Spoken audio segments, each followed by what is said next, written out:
আল্লাহর কাছে এত করে চাইলাম, আল্লাহ আমাকে দিল না। কিন্তু একবারও নিজেকে প্রশ্ন বলি নাই, করি নাই যে কতবার হাইয়া আলাস সালাহ বলে আল্লাহ তো আমাকে ডেকেছেন, আমি আল্লাহর ডাকে সাড়াও দিই নাই।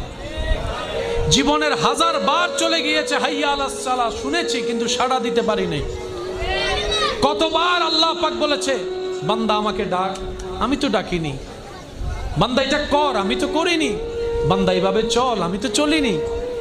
এইরকম 1000টা আদেশ অমান্য করার পরও যেই রব দয়া বন্ধ করে নেই, রিজিক বন্ধ করে নেই, রহমত বন্ধ করে নেই, তিনি আমাদের রহমানুর রহিম। সুবহানাল্লাহ। তো মুমিন বান্দারা আফসোস করে না, আপত্তি করে না, ওনারা অপেক্ষা করে রবের হুকুমের।